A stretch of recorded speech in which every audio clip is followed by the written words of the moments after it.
Tere!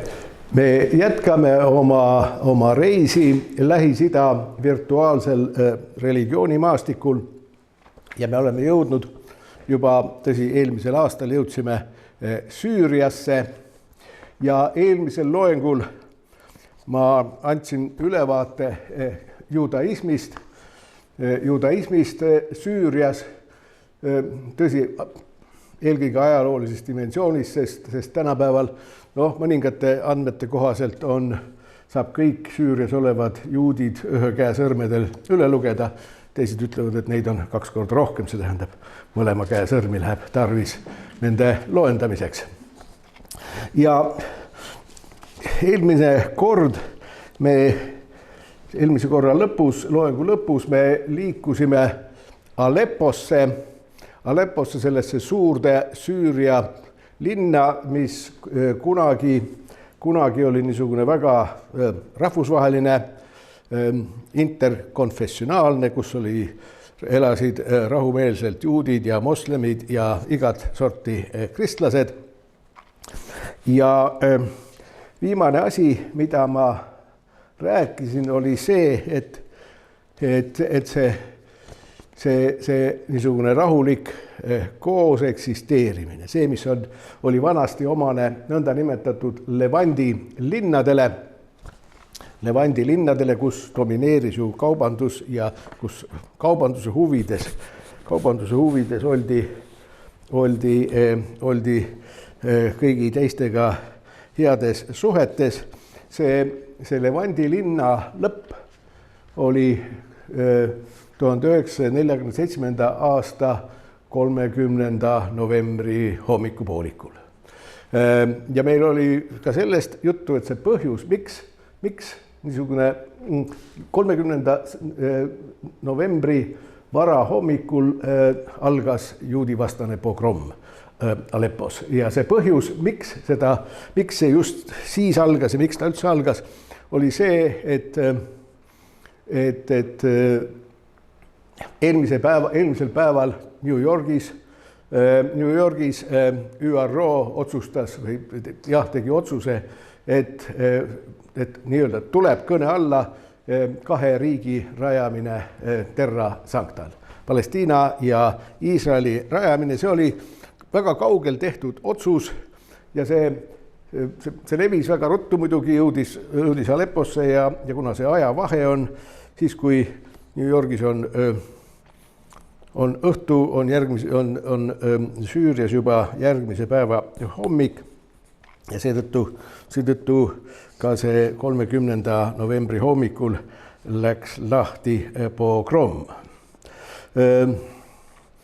Enne seda elas Aleppos hinnanguliselt 10 000 juuti, aga pärast pogromi hakkas see väga kiiresti vähenema, kuigi Süüria võimud tegid kõik, et juudid ei saaks sealt lahkuda, et nad isegi Aleppost ei saaks näiteks Damaskusesse või mujale minna, sest aja jooksul keelati neil üldse rohkem kui 5 kilomeetri kaugusele minna oma kodukohast. Ometi see ei suutnud takistada ja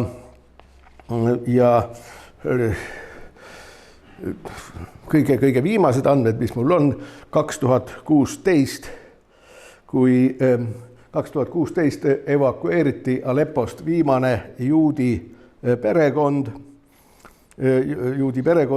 ta evakueeriti Iisraeli ja pärast seda, ütleme, aastast 2016 on Aleppo juudenfrei, juutidest tühi.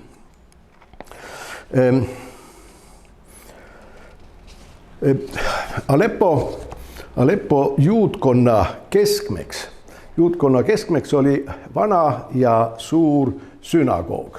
Vana ja suur sünagoog, traditsioon räägib, et see rajati juba kuningas Salomoni ajal. Tegelikult on ta loomulikult palju uuem. Võimalik, tähendab, see muidugi ei välista seda, et selle koha peal oli juba väga vanadest aegadest peale sünagoog, teadaolevalt vanim raidkiri, mis sealt sünagoogi juurest on leitud ja mis viitab sellele, et see on heebrealaste kultuskoht, on aastast 834 meie ajaarvamise järgi.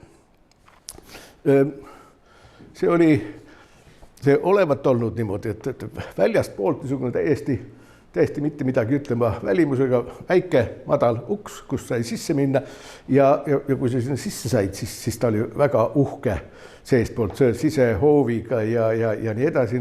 Mul peaks olema vähemalt üks pilt.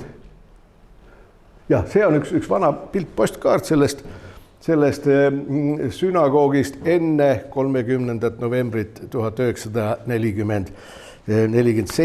See, et see sünagoog oli väljaspoolt niisugune ilmetu ja pisikese uksega, see on üsna tüüpiline Lähis-Idas. Ma ei oska öelda, kas igal pool Lähis-Idas ka araablaste elamud on, kuigi ma tuletan meelde mõningaid kohti, kus ma käinud olen, siis seal on ka araablaste elamud on niimoodi, et väljaspoole, ütleme, tänava poole akneid ei ole, on pisikene uks ja ongi kõik ja keegi vähemalt võõras ei arva ära, mis seal ukse taga on, aga tavaliselt, aga veelgi tihedamini kui araablastel endal on see muidugi mitte moslemitel. Kristlastel ja juutidel on see niisugune arhitektuur väljaspool täiesti ilmetu, lihtsalt sein ja pisikene ilmetu uks ja seespoolt siis uhke elamine. Seda võib igaüks ise arvata, miks väljapoole oma ilu ja rikkust ei näidata. Ja need uksed on hästi vägevad ja võimsad. Niimoodi. See sünagoog, see on suur põhisünagoog. Meil on juttu olnud, et Damaskuse eeslinnas oli üks väga oluline judaismi sünagoog, prohvet, mille puhul teati rääkida, et prohvet Eelia ise olevat seal all olevas koopas kunagi elanud. Aga ma vist mainisin ka, et neid koopaid, kus prohvet Eelia olevat elanud, neid on Terra Sancta seal ümbruses päris mitu tükki, nii et ta pidi üsna palju reisima, et kõik need koopad läbi elada. Ja nii, aga see sünagoog ei ole otseselt seotud Eeliaga, aga ta oli niivõrd vana ja auväärne, suur ja ilus, et ta oli Süüria juutkonna jaoks üks niisugusi religioosseid keskusi. Ma näitan siin nüüd ka pilti sellest, mis oli, ja see sünagoog loomulikult sattus 30. novembri hommikul rüüstamise objektiks. Siin on nüüd pilt sellest pärast. Ma arvan, et see peaks olema see sama koht. Näete, siin on niisugused sambad ja siin on kaarsambad ja paistab, et see on just see sama koht, mis oli, vabandust, ma täitasin siin peal, aga tegelikult peab siin näitama. Ja,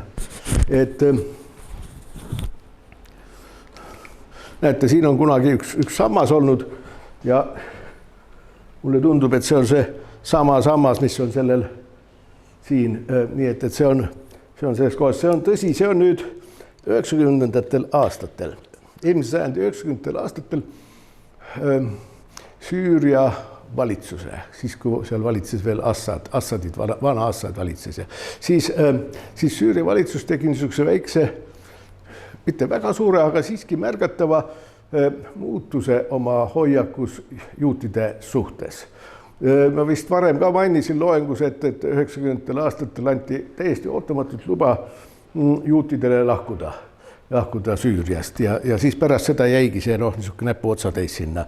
Ja siis 90. aastatel Aleppost pärit juudid, eelkõige Ameerikas elavad Aleppo päritoluga juudid, vähemalt finantseerisid selle sünagoogi konserveerimist. Teda ei ole taastatud, aga ta on konserveeritud. Seda pilti mul ei ole siin. Jah, natuke ühesõnaga neid pilte, mis ma olen näinud pärast konserveerimist, lihtsalt need kivihunnikud on ära koristatud ja ta on natuke niimoodi rohkem vaba ruumi on seal. Selles sünagoogis, Aleppo suures sünagoogis oli üks maa-alune kamber, kus hoiti Aleppo krooni. Aleppo krooni, mis asi oli või on Aleppo kroon? Aleppo kroon on Tanak. Tanak on see, mida kristlased nimetavad Vanaks Testamendiks, seda judaistid lühendatult nimetavad Tanakiks. See on judaistide pühakiri või ka kristlaste osa piiblist, suurem osa piiblist. See Aleppo kroon oli heebreakeelne piibli tekst, Tanaki tekst. Heebreakeelne ja seal on väiksed osad, eks ole, on ka piibli arami keeles. See oli niisugune või on seda puhul, kohe varsti selgub, miks ma ei oska öelda, kas ta oli või on. Ta on teda peetakse kõige väärtuslikumaks Vana Testamendi heebreakeelseks masoreetide tekstiks. Nüüd ma natuke püüan seletada, mida see tähendab ja miks ta on kõige väärtuslikum. Sünagoogis loetakse Tanakit ehk kristlased ütleksid Vana Testamenti, seda heebrea keeles ja osi siis piibli araami keeles.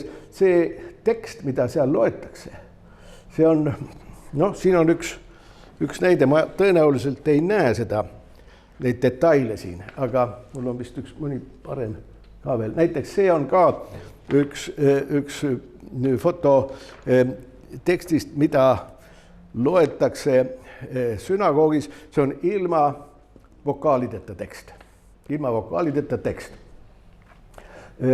See on samuti, see on üks vanemaid, see peaks olema prohvet Jesaja raamatust, see on Surnumere kirjarullidest, see tähendab füüsiliselt üks vanemaid, kui mitte kõige vanem Vana Testamendi heebreakeelne tekst.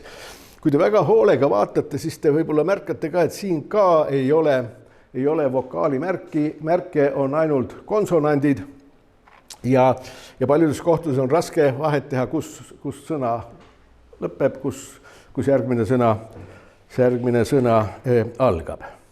Ja nii kaua, kui niisuguseid tekste loeti Terra Sanctal, neid loeti elavas juudi kogukonnas, kus heebrea keel 2000 aastat tagasi veel araami keele kõrval oli elavas kasutuses see konsonant teksti lugemine, sest lugemisel pidi lugeja ise lisama sinna vokaalid ja pausid, etc. See juudi keskkonnas ei olnud, vähemalt ei olevat olnud probleem. Kui aga suurem osa juute sattus üle maailma laiali, diasporaa, see diasporaa tekkimine on vana lugu, aga kui oli juba praktiliselt peaaegu kogu juutkond oli üle maailma, üle Aafrika, Aasia ja Euroopa laiali, siis tekkis see hirm, see kartus, et see vokaalidega, vokaliseeritult lugemine, suuliselt lugemine, ainult konsonant teksti põhjal, see erinevates maailma otstes hakkab oma rada arenema. Indias loetakse seda ühtemoodi, Pürenee poolsaarel teistmoodi, Kairos kolmandat moodi, etc. Ja selleks, et seda ühtsust säilitada, et seda teadmist säilitada, kuidas seda teksti on alati loetud, hakati neid tekste, heebreakeelset ja teksti vokaliseerima. Seda vokaliseerimist ja teisi märke, mis selle käigus teksti juurde lisati, neid tekste nimetatakse masoreetide tekstideks. Masora heebrea keeles ha-masora, see ha on siin artikkel ees, masora, see on traditsiooni tekstid ja need inimesed, kes hakkasid neid heebreakeelseid ainult konsonantkirjas olevaid tekste varustama vokaalimärkidega ja muudegi lugemiseks vajalike märkidega, kus teha paus, kus ja nii edasi. Neid nimetatakse masoreetideks, masoreedid. Traditsiooni, need, kes panid selle traditsiooni, nad ise arvasid, et see teksti lugemine, teksti suuline lugemine, see on traditsioon. Neid nimetatakse jah masoreetideks ja suuremad masoreetide koolkonnad tekkisid nii Terra Sanctal, kus oli veel teatud osa, kuhu juudid said tagasi tulla siis, kui moslemid selle piirkonna ära valutasid. Kristlased ei armastanud eriti juutide olemasolu seal.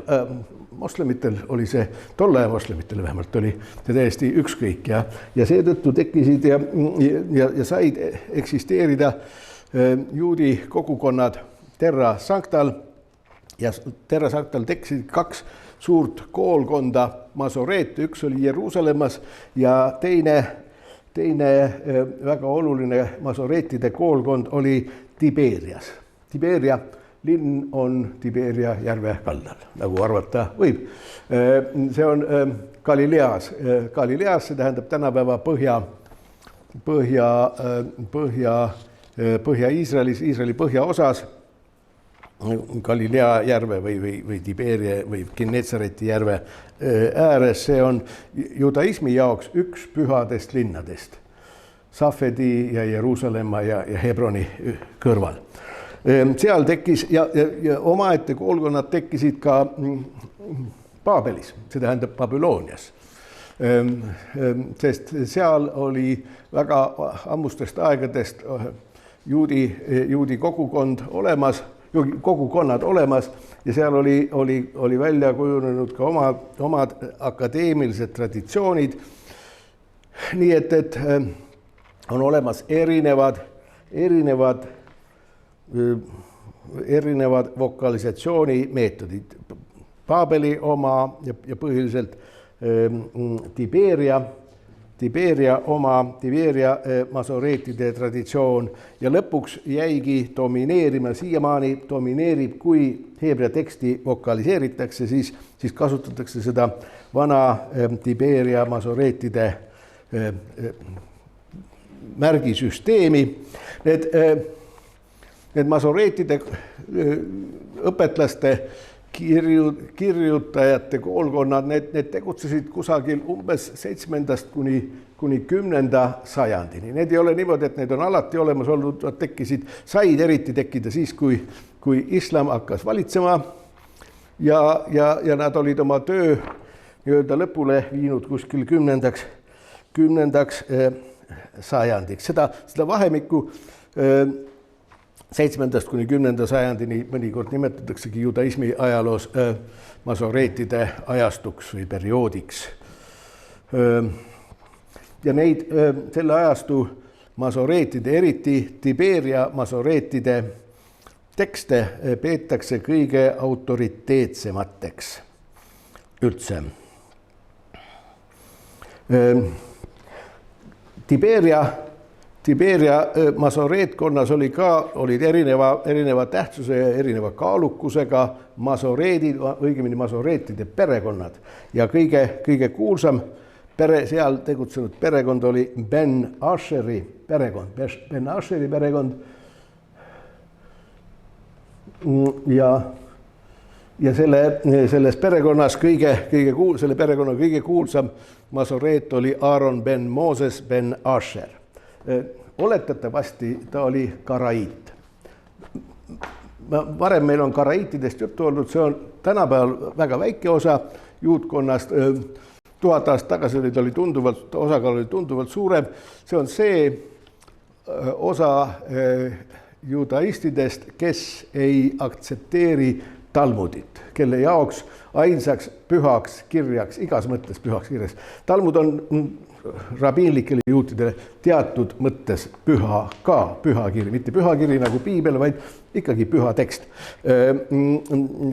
Karaitidele on pühaks kirjaks ainult Taanak, ainult piibel ja nende masoreetide hulgas oli väga palju just nimelt karaiite ja oletatakse, et Aaron ben Moses ben Asher ja tema perekond olid ka karaiidid. Miks ma selle nime siin olen välja toonud, on see, et see Aleppo kroon või Aleppo käsikiri, mis oli seal Aleppo suure sünagoogi keldris olevas väikeses punkris. See oligi nimelt selle mehe Aaron ben Moses ben Asheri sulest.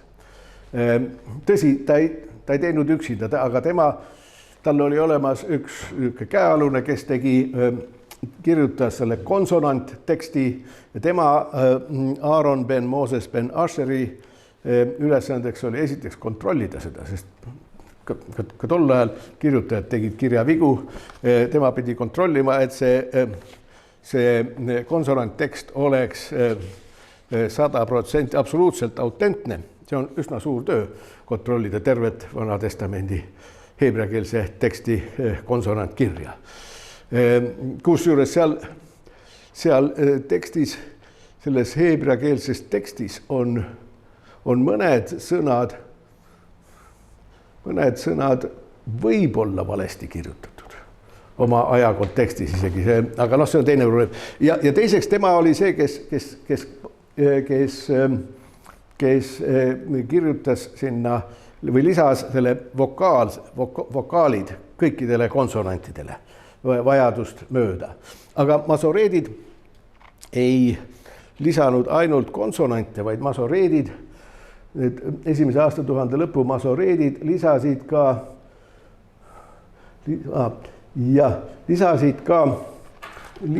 veel märkuseid ja kommentaare sinna juurde. See on üks minu arvates juhuslik lehekülg sellest Aleppo kroonist ja kui te sealt tagant vist, ma ei tea, kas te näete või märkate, igatahes siin on selgesti näha, et on olemas need vokaalimärgid, need, kes on heebrea keelt õppinud, need vast teavad need on need samad vokaalimärgid, mida tavaliselt õpitakse, aga siis on olemas veel üks kommentaarium siin veergude kõrval ja teine kommentaarium siin üleval ja kolmas kommentaarium on siin all. Need on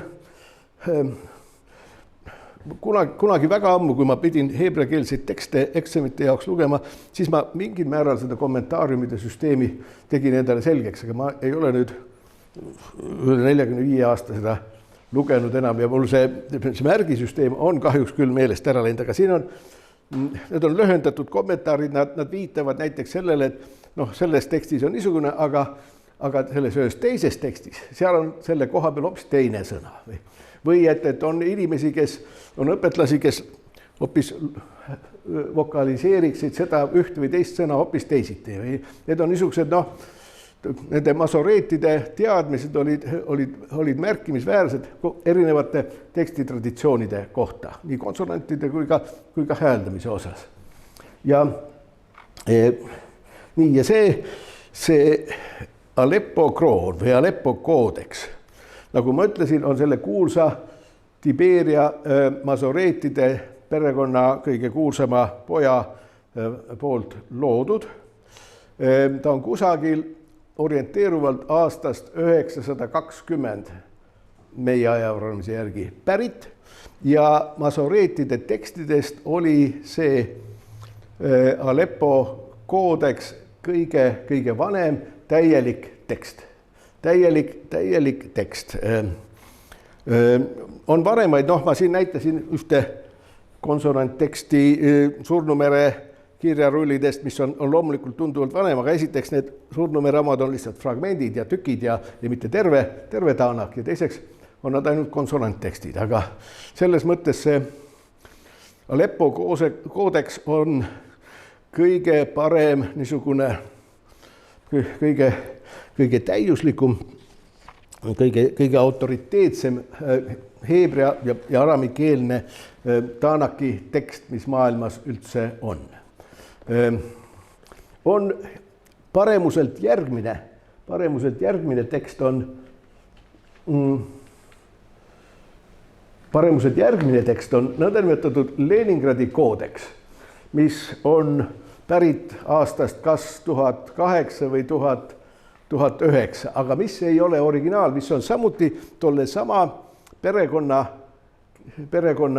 masoreetide poolt koostatud, aga see ei ole originaal, vaid see aastal 1008 või 1009 on tehtud sellest originaalist koopia, nii et see on paremuselt teise originaalteksti koopia, üsna varsti pärast tema valmist tehtud. See on Leningradi koodeks, teda siiamaani nimetatakse Leningradi koodeksiks, teda ei taheta ikka nimetada Peterburi koodeksiks. Selle päritolu on üsna tundmatu, sest ta sattus sinna Peterburi raamatukokku mehe kaudu, kelle nimi oli Firkovitš.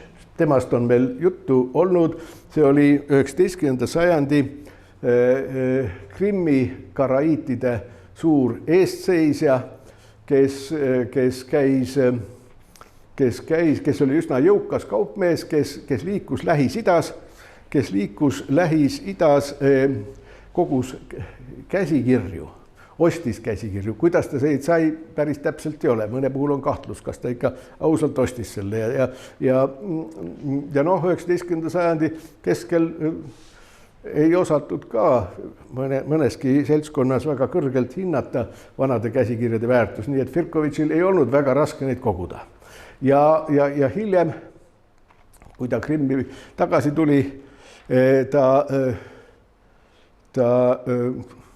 ta müüs nad Peterburi raamatukogule. Seetõttu on Peterburis väga suur Firkovitši poolt kogutud käsikirjade kogum, ainult et keegi ei tea, kust kohast ta neid on saanud. Seal on karaiitide enda tekste, aga seal on ka üsna korralik kogum samaarialaste tekste, osa heebrea keeles, osa samaarialaste arami keeles. Ma ei tea, kas Firkovitši peaks kiitma või hukka mõistma, mõlemad peaks tema puhul tegema. Sest hukka mõista see, kuidas ta neid kogus, eks ole, see tänapäeva standardite järgi on täiesti vastuvõetamatu. Ei tea, kust need on tulnud, mis kelle käest saadud. Aga teiselt poolt, võib-olla ta päästis ära, võib-olla oleks näiteks 48. aastal, kui Jordaania väed vallutasid Ida-Jeruusalemma, siis see väga kuulus vana karaiitide sünagoog, mille taastatud variandist, ma vist ka detsembris siin rääkisin natuke, kus mul õnnestus käia. See hävitati ära ja seal neil oli väga suur vanade käsikirjade kogu, suur osa nendest käsikirjadest läksid Jordaania sõjaväe tegevuse tõttu lihtsalt põletati ära. Aga Firkovitšil oli veel üks teene. Firkovitš hakkas arendama niisugust karaiitide ideoloogiat, et meie karaiidid, me ei olegi juudid, me oleme juudi usku, aga me oleme juudi usku türklased tegelikult. Sest kunagi oli Kaspia põhjakaldal oli kasaaride riik, kelle kohta teatakse rääkida, et see kasaaride riigi juhtkond võttis üle judaismi. Nad hakkasid juudi usulisteks, olles ise Türgi rahvad. Ja Firkovitš käis mööda maailma ringi ja rääkis, et me ei olegi juudid, me oleme need türklased hoopis, me oleme juudi usku türklased. Kas ta ise uskus seda või mitte, ei tea, aga sellest oli väga suur kasu, sest kui Krimm langes sakslaste kätte teises maailmasõjas, siis sakslased uskusid seda. Et Firkovitš ei saanud valetada, et kõik need karaiidid, kes seal elasid, on türklased ja seetõttu neid koheldi teistmoodi. Neid ei saadetud kontsentratsioonilaagrisse, vaid see kunagine Firkovitši tegu päästis ära vähemalt mingi osa karaiite. Nii, aga Nüüd tagasi Aleppo krooni juurde. See Aleppo kroon oli seal all keldris, ühes punkris, raudukse taga. Seda tavalised Aleppo juudid ei näinud seda kunagi. Seda hoiti seal varjatuna teda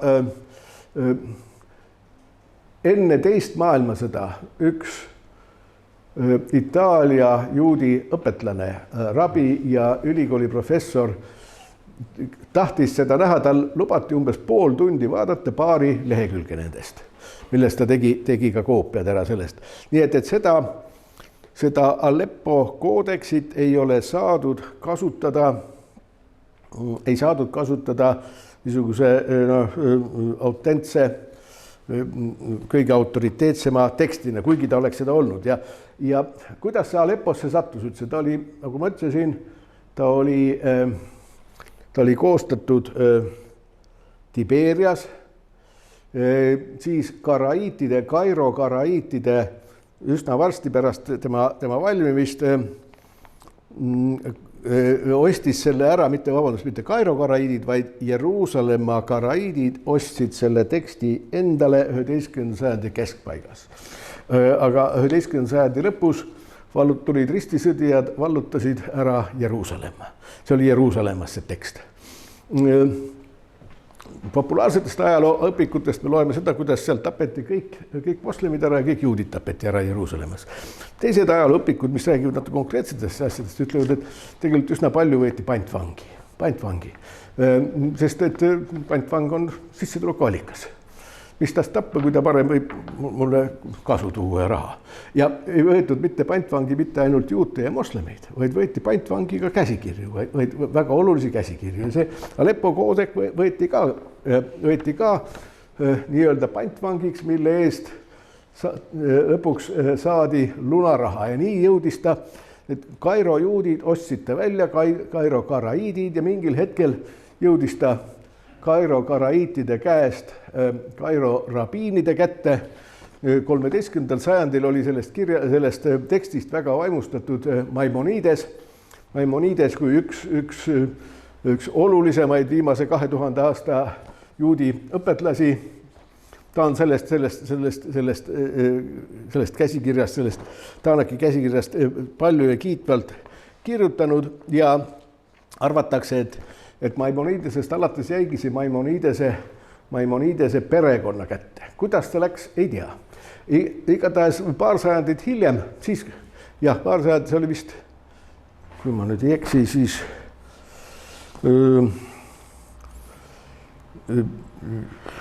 14. sajandil üks Maimonidese järeltulijaid kolis Kairost Alepposse koos selle käsikirjaga ja nõnda see kuulus käsikiri jõudiski Alepposse ligi 500 aastatuhandeks. Ja kõik teadsid, alati on teadnud, et see on maailma kõige parem, kõige õigem, kõige autentsem,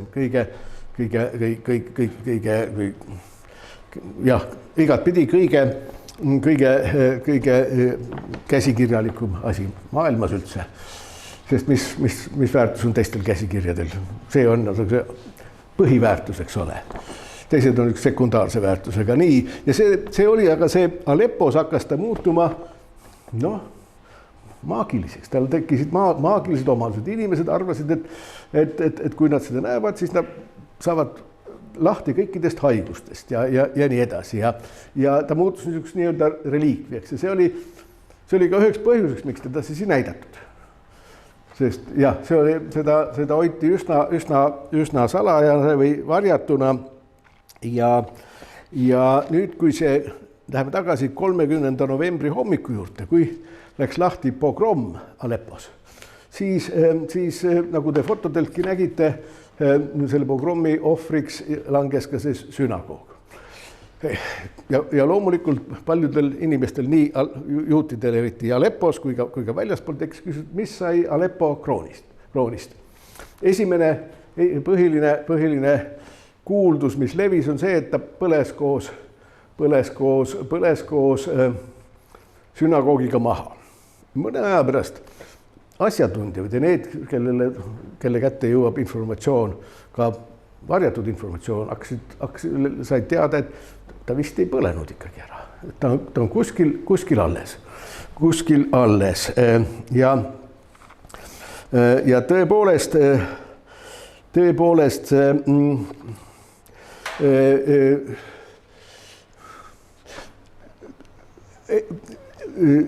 tõepoolest seda, see käsikiri, see päästeti sealt ära. Kuidas ta täpselt päästeti? Seda on peaaegu võimatu öelda, sest niisugused uurijamad ajakirjanikud ja uurijamad õpetlased on püüdnud rekonstrueerida selle käsikirja käiku, aga see ei ole neil, no õigemini seal on niimoodi, et väga erinevad Aleppo juudid on rääkinud, et jah, mina päästsin ära selle käsikirja, ma läksin sinna, ma nägin seda, ma võtsin selle kaasa, andsin selle kätte peitu, eks ole, seal anti teda vahepeal kristlaste juurte hoiule, sest Süüria valitsus oli ka sellest huvitatud, nemadki teadsid, et see on väga, väga väärtuslik asi.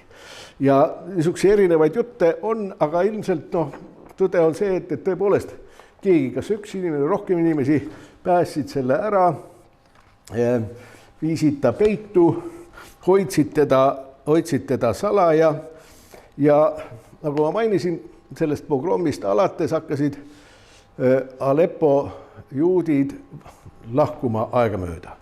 Kuidas keegi sai. Mõni läks salaja, mõni ostis ennast lahti, sest Süüria ametimehed on alati olnud väga korrupteerunud. Nad ei lasknud juutide seal väljuda, välja arvatud, kui neile maksti. No vot, ja igatahes see oli 57. aastal üks väga rikast, nimepidi on teada, aga ma ei hakka seda nime siin nimetama, sest muidu tuleks veel palju teisi nimesid nimetada. Üks väga jõukas Aleppo juudi kaupmees, kes ettenägelikult oli juba ammu endale Iraani kodakondsuse muretsenud Iraani passiga, aga ta elas vahepeal Iraanis, aga tal oli üsna palju tema äriettevõtteid oli veel Süürias, ta käis edasi-tagasi. Ja ükskord, kui ta siis hakkas sealt Süüriast tagasi minema, siis ta võttis oma juustu tegemisi seadmeid kaasa ja juustukettaid ja kõiki, mis varandust, mis seal oli. Ja nende sees võttis ta kaasa ka Aleppo koodeksi. Oletatakse, et Iisraeli võimud tegelikult jälgisid seda asja. Et Iisraeli immigratsiooniamet, kes tegelikult aitas seda Süüriast lahkumist, et nad teadsid, et selle mehega jõuab see väga oluline käsikiri. Ta läks Türki seal piirilinnas oli Iisraeli emigratsiooni või immigratsiooniameti esindaja olemas, kes võttis selle oma hooldeks ja siis see jõudis mõne aja pärast Türgist Iisraeli. Iisraelis sattus ta kõigepealt Iisraeli immigratsiooniameti kätte. Iisraeli immigratsiooniamet andis selle edasi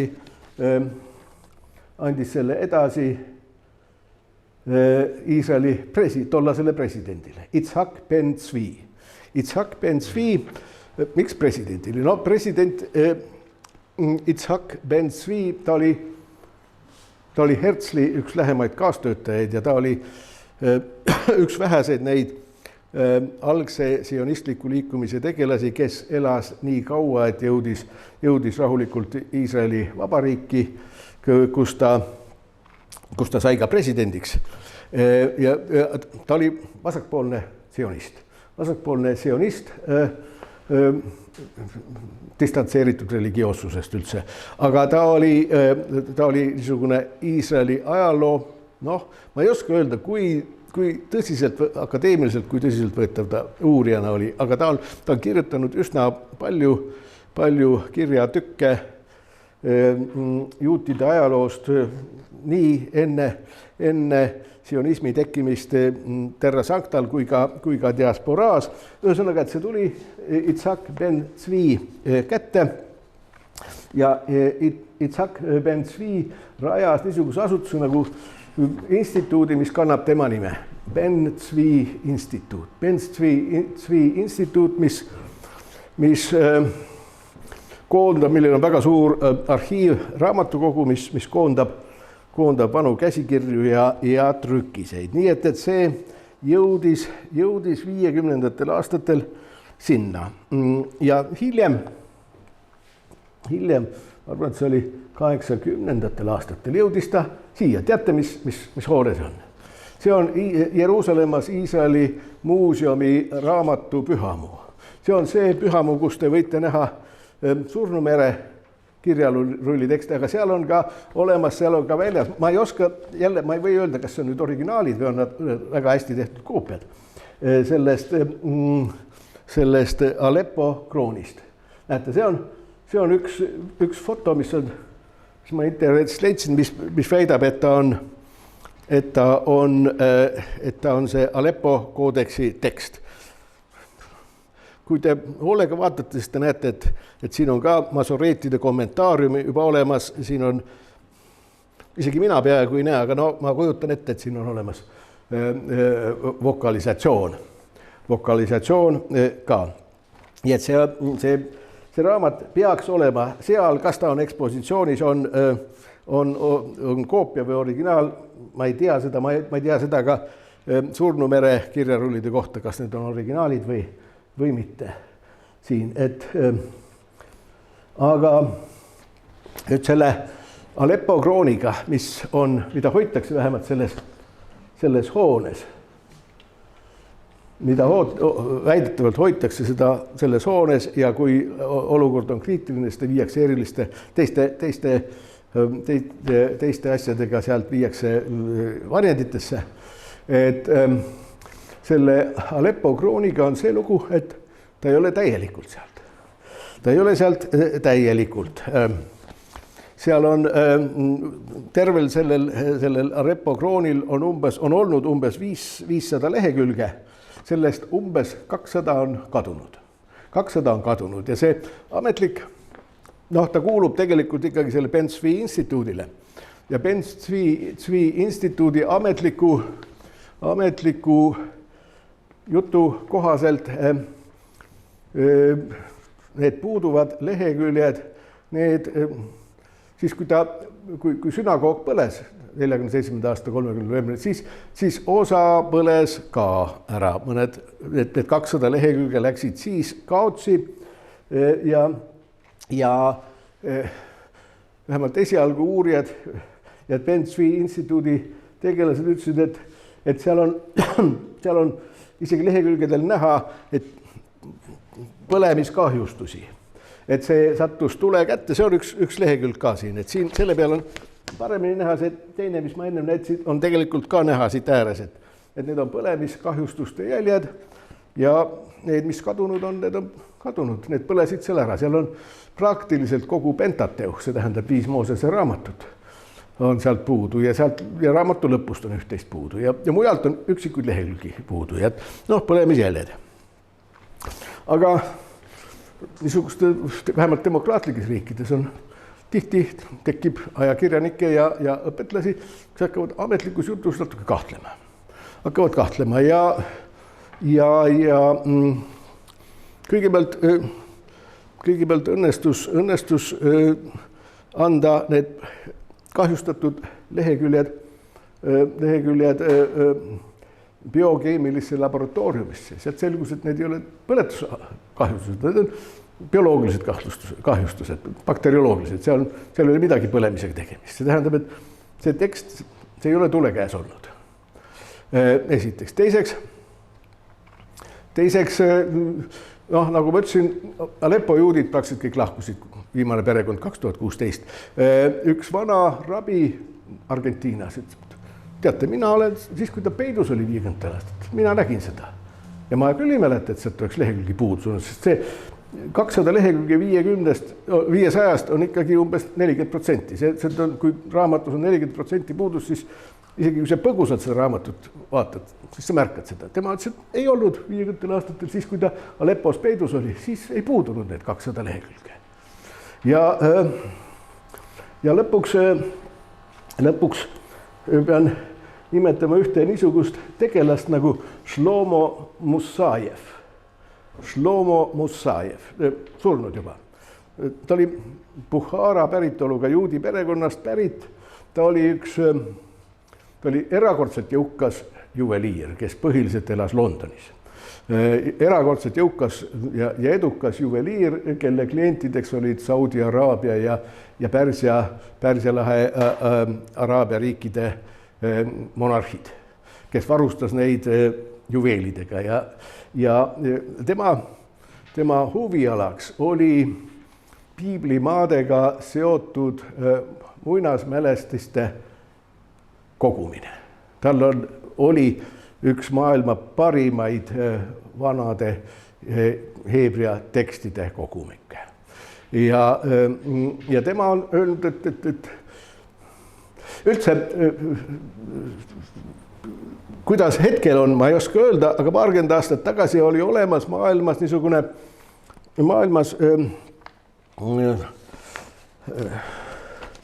maailmas oli olemas heebrea käsikirjade ja varaste trükiste rahvusvaheline turg. Noh, igasugustel asjadel on rahvusvahelised turud. See on enam-vähem mitte ametlik, kuigi mõnikord tehakse ka ametlikke oksjoneid, aga oli olemas ja seal väidetavalt oli, tõenäoliselt see on edasi umbes sama suur, umbes 50 entusiastlikku kogujat olid, kes olid arvestatavad ostjad niisugusel. Need olid need arvestatavad huvilised umbes 150 ja nende 150 hulgas väidetakse, et oli umbes tosinkond inimest, kelle jaoks hind ei olnud probleem. Kui nad tahtsid, olid nad nõus müüma või ostma ükskõik missugust hinda küsiti ja üks niisugusi nendest tosinast oli, sellesse oli ka Shlomo Musajev kuulus. Nüüd enne surma Musajev rääkis sellist asja, et kuskil 80. aastatel ühe oksjoni ajal, kui toimus Jeruusalemmas üks oksjon, kus müüdi vanu juudi trükiseid, ühel oksjoni kuluaarides tuli tema juurde üks haredi juut. Kaupmees ütles, et kas ta tahab osta, kas ta on huvitatud väga vana heebreakeelse teksti ostmisest. Ja ta viis kuskile kõrvalruumi ja näitas oma kohvri seest Musajevile niisugust teksti ja Musajev ütles, et see on Aleppo krooni tekst. Kas seal kõik 200 olid, ei tea. See haredi juudist kaupmees nõudis selle eest, see oli vist 88, kui ma nüüd eks, nõudis selle eest $1 miljon USA. Musajev väitis, et tema oli nõus pakkuma 300 000 selle eest. Ja kuna see kaupmees ei olnud jäänud nõus sellega, siis see kaup jäi katki. Nüüd enamus kriitilisi uurijaid arvab, et küllap see Musajev jutt on õige, et pakuti talle. Aga see jutt, et ta ei ostnud seda, see ei pruugi enam õige olla. Et võimalik, et see jõudis või vähemalt osa sellest puuduvast, jõudis Musajevi kätte ja on tema pärijate käes, aga võib-olla ei ole ka. No igatahes tänapäeval ollakse üldiselt seda meelt, et need puuduvad 200 lehekülge ei saanud otseselt tulekahjus, vaid need on hiljem kaotsi läinud. Veelgi rohkem, nad läksid kaotsi oletatavasti siis, kui see tekst oli Ben Tzvi instituudis hoiul. Sellepärast, et esiteks mingil hetkel, tükk aega pärast seda, kui need tekstid sinna olid jõudnud, see tollane Ben Tzvi instituudi direktor vallandati, kuna teda kahtlustati, et ta on kõrvaldanud üldse teksti sealt. See ei olnud otseselt seotud selle Aleppo krooni tekstiga, vaid üldse. Ja tundub, et 40. 50. aastatel oli Iisraelis olemas üsna must ja räpane äri vanade käsikirjadega. Näiteks üks väga kurb lugu on seotud, teate, mis asi oli operatsioon Maagiline vaip. 49–50 toodi ära Jeemenist, Jeemeni juudid. Ja see oli niimoodi, et kui nad oma pagasiga kõik tulid, siis öeldi, et pange need käsikirjad, mis teil kaasas on, pange need eraldi, et kui me Iisraeli jõuame, te saate need kätte. Ja Iisraeli jõudes mõne aja pärast neile teate, et kahju küll, tulekahju juhtus, kõik see hoidla põles ära. Kõik teie käsikirjad, aga Jeemen on olnud üks vanade käsikirjade, nii heebrea käsikirjade kui ka tegelikult islami käsikirjade üks niisugune, siiamaani tegelikult üks veel avastamata allikas, vähemalt moslemite osas, aga kui me ükskord Jeemenisse jõuame, siis nendest natuke pikemalt juttu. No vot, aga kahju küll, hiljem on nii ühed kui teised need Jeemeni käsikirjad ilmunud nähtavale mõneski ülikooli raamatukogus. Iisraelis, Euroopas, Ameerikas ja antikvariaatides. See tähendab, et seal taga oli niisugune räpane tegevus.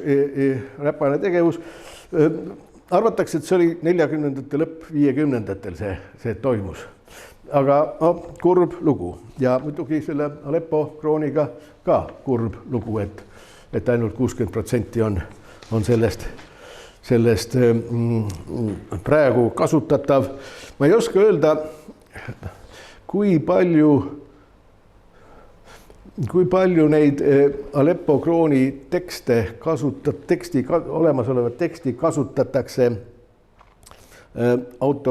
akadeemilises mõttes autoriteetsete heebreakeelse Vana Testamendi Tanaki väljaannetel. Praegu antakse välja, praegu on viies väljaanne sellisest kõigi poolt tunnustatud ametlikust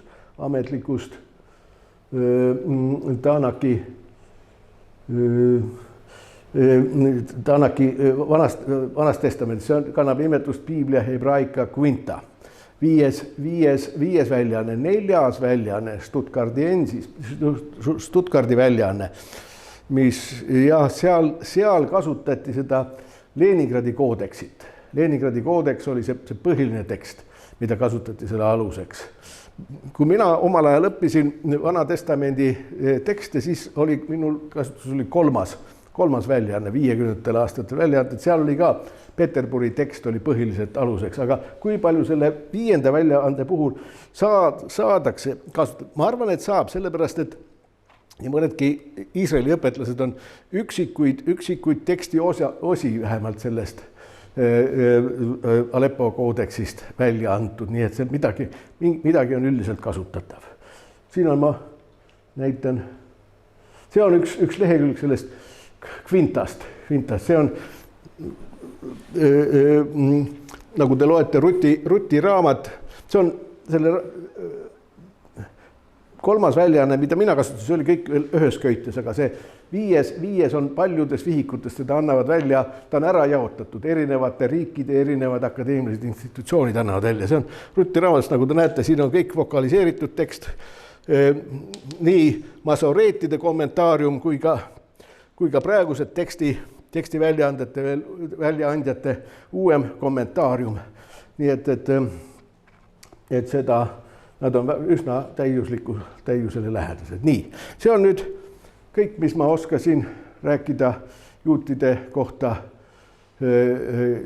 kohta Süürias.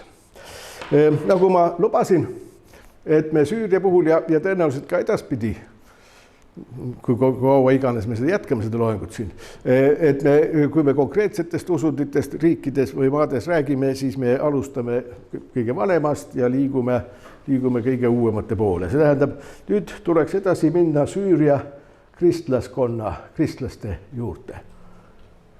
Ristiusk Süürias. Kui nüüd kaugelt ja pealiskaudselt vaadata, siis või ütleme üldiselt vaadata, siis kristlike konfessioonide pilt Süürias viimase 100 aasta jooksul või ka tänapäeval on üsna kirju. Siin on tänapäevani, kuigi jah, tõsi, nüüd meil ei ole statistilisi andmeid, välja arvatud katoliku kirikutel, kelle andmeid antakse välja. Kui usaldusväärsed need katoliku kiriku ametlikud andmed on, see on muidugi teine küsimus. Aga teiste kohta ja isegi katoliiklaste kohta ei ole ikkagi päris usaldusväärseid andmeid, eriti viimasel ajal, sest noh, ühest küljest küll on ju meedias kuulutatud, nüüd on rahu saabunud Süüriasse, aga kui natukene detailsemalt vaadata, siis seda rahust on ikka asi üsna kaugel veel kahjuks. See Süüria kristlike kirikute konfessionaalne pilt, see omal moel peegeldab kogu kristlaskonna ajalugu, kõiki neid kristlaste lõhenemisi. Ma olen varem seda skeemi siin näidanud ja tõenäoliselt seda skeemi saab veel edaspidigi kasutada. See on see pilt sellest, kuidas erinevad kristlikud konfessioonid on läbi ajaloo hargnenud, alates 5. sajandi kristoloogilistest tülidest kuni lõpetades siis tänapäeva põhikonfessioonide, põhiliste kirikute pildini ja Süürias on nad peaaegu kõik esindatud, välja arvatud minu informatsiooni kohaselt seal ei ole luterlikku kirikut.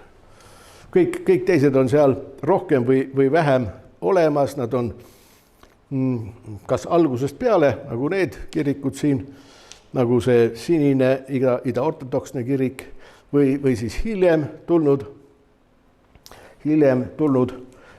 aga nad on seal kõik olemas. Nad ei ole kõik nad on erineva hulgaga, erineva osakaaluga. Nüüd me siin eespool vaatlesime natuke ka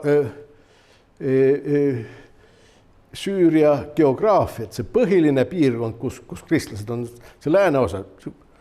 Damaskus on kusagil siin, me vaatasime neid kloostreid siin Anti-Liibanoni mägedes edasi. Meil oli juttu, et siin üleval umbes selle koha peal on see kuulus kristlaste org, kus on suhteliselt palju kristlasi, kirikuid, kloostreid ja lõpuks siin üleval on ka veel mõned armeenlaste külad või linnad ja teine suur piirkond, märkimisväärne piirkond on siin Süüria kirde osas, see piirkond, mida ajalooliselt nimetatakse Al-Jazira piirkonnaks, Al-Jazira piirkond, aga see piirkond, kui me geograafiat vaatasime, siis ma vist korra mainisin ka seda, et see religioosne pilt, mis seal praegu on, tõsi, Süüria kodusõja ajal seal on asjad jälle muutunud ja põgenenud ja tapetud ja sisse tungitud ja nii edasi, aga see kristlaskond, kes siin on suhteliselt uus kristlaskond, nad on kuskil 150-125 aasta jooksul tekkinud põgenikud nii siit Türgist, siis kui türklased tapsid armeenlasi ja assüürlasi ja nad on põgenikud siit Iraagist, ida poolt, siis 30. aastatel, ilmselt sajandi 30. aastatel moslemid tapsid seal süürlasi üsna palju ja siis pärast nüüd Iraagi ja ISISe sõdade ajal on jälle sealt suurt hulk kristlasi ära põgenenud ja see on niisugune, tõsi, see ISIS on ise ka siia tunginud, hetkel ma ei oska öelda, kui palju siit on nüüd põgenenud selle kodusõja ajal, nii et mul on mingid andmed, natukenegi usaldusväärsed andmed on tegelikult kodusõja eelsed. Nagu ma ütlesin, Süüria kristlaskonna pilt omal moel peegeldab ja siin on niisugune diagramm kristlaste kohta. Sinine on ida-ortodoksed kristlased, kollane on siin orientaalsed kristlased, miafüsiidid just nimelt, Süüria ortodoksed ja Armeenia kristlased. Punane on Rooma katoliiklaste osakaal. Hele sinine on protestantide osakaal ja see roheline siin, see on see nestoriaanlike ja assüürlaste osakaal. See tõsi, need andmed pärinevad 1956. aastast ja need absoluutarvud on sellest ajast peale muutunud. Alguses kasvanud ja siis sõja ajal põgenike tõttu võib-olla langenudki, aga see struktuur on minu hinnangul ikkagi sama. See nii-öelda osakaal katoliiklaste, idaortodokside ja orientaalsete kristlaste või miafüsiitide, nad on enam-vähem võrdsed 1/3, 1/3 ja 1/3. Et Süüria kristlikud konfessioonid, need on praktiliselt samad, mis olid Liibanonis, ainult et nende proportsioonid on teistsugused kui Liibanonis, aga kõik need samad kirikud ja grupid on Süürias ka esindatud ja Süürias ei tule ka midagi juurde. Nagu ma ütlesin ka, üsna palju on seda pilti kujundanud ühest küljest kiriku ajalugu.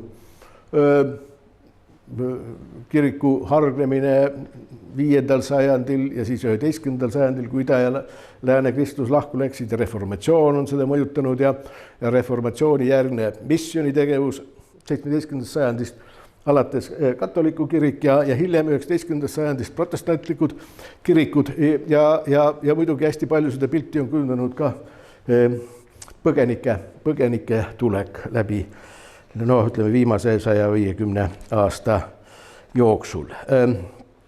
Kõige suurem konfessioon on idaortodoksne kirik, kõige suurem kirik. Enne kodusõda oli Süürias umbes 700 000 idaortodokset kirikut, kristlast. Ja te teate, Lähis-Idas on vanad patriarhaadid üleval, Jeruusalemmas on Konstantinoopoli patriarhaat koos patriarhiga ja sinna alla kuulub suurem osa Türgis elavatest kristlast, mitte kõik. Teiseks, edasi tuleb Antiookia patriarhaat, edasi lõuna poole minnes Jeruusalemma patriarhaat ja siis lõpuks Aleksandria patriarhaat. Süüria ortodoksed kristlased alluvad kõik Antiookia ja kogu ida Kreeka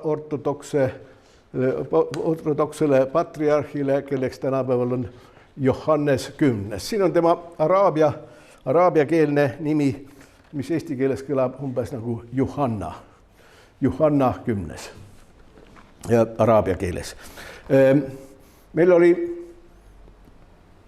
Terra Sancta puhul juttu sellest, et sealne ortodoksne kirik, mille juhiks on Jeruusalemma patriarh, see on rahvuslikult lõhenenud, seal on kreekakeelne juhtkond, kreekakeelsed mungad ja araabiakeelsed tavalised koguduse liikmed ja suur osa koguduse preestreid on ka araablased. Sellist probleemi Antiookia patriarhaadi all ei ole. Juba kuskil 19. sajandi lõpus läks selle patriarhaadi juhtimine araablaste kätte. See patriarh on araablane. Võimalik, et nad mingites kirikutes peavad veel moe pärast kreekakeelseid teenistusi, aga üldiselt enamus teenistusi, idaortodoksi kiriku teenistusi on araabiakeelsed. Ka see patriarh on araablane, ta on minust noorem mees. Nii et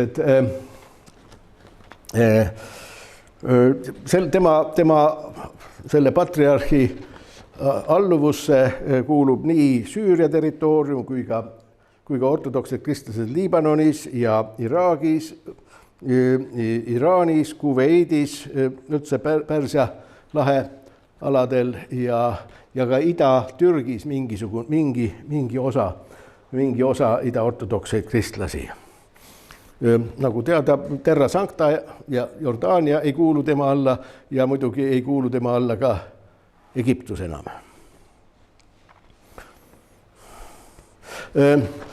See nimi iseenesest Antiookia ja kogu Ida-Kreeka ortodoksne patriarhaat või kirik, see on omal moel anakronism, sellepärast et Antiookiagi ei ole seal enam mitte midagi tegemist. See Antiookiast on see patriarh juba ammu ära, Antiookia enam praktiliselt linnana ei ole olemas. Esiteks ja teiseks, tal ei ole ka Kreekaga, nagu ma ütlesin, enam mingit tegemist, ta on araabiakeelne, aga see vana nimi on jäänud.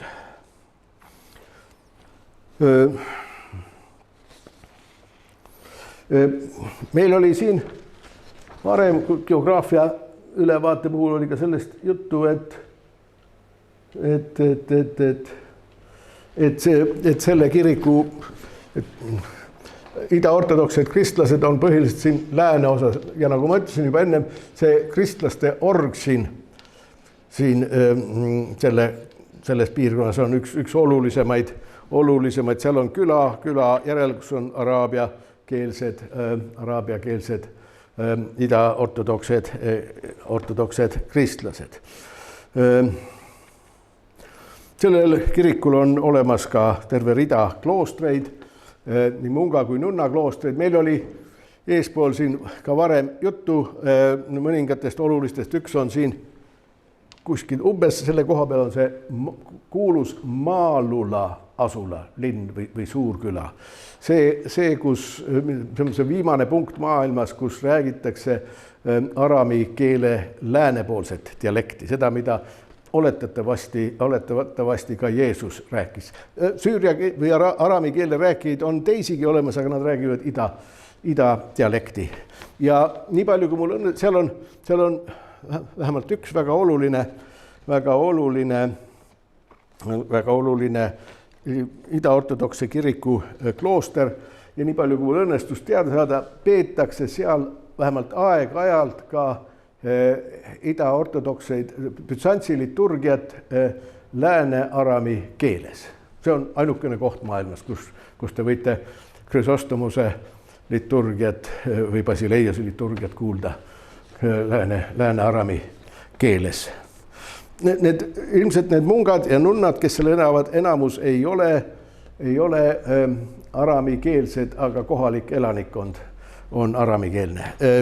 Siin üleval, kus on kristlaste org, seal on ühes kloostris olemas ka seminar, idaortodokse kiriku seminar, kus valmistatakse preestreid ette ja 2024. aastal Süüria Araabia Vabariigi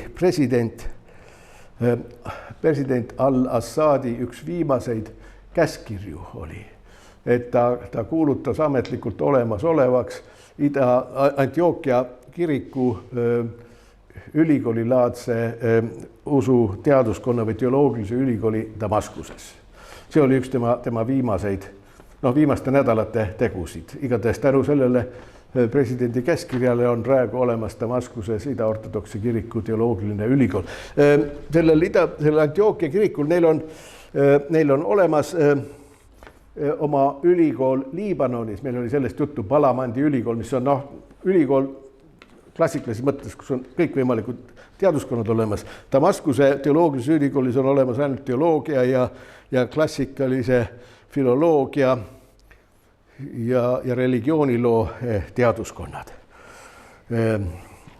Aga mis tast edasi saab, eks seda aeg näitab.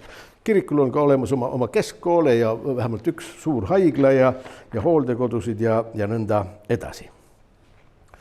Nii, aga ma siin lõpetaksin nüüd ära ja järgmine kord räägime siis järgmistest kristlikest kirikutest Süürias ja siis läheksime edasi moslemite juurde ja lõpetaksime väikese lühiülevaatega druusidest, sest seal on ka druusid olemas ja siis natukene veel võib-olla sellest kodusõja religioossetest aspektidest. Ja siis läheme Jordaaniasse, kui me jõuame.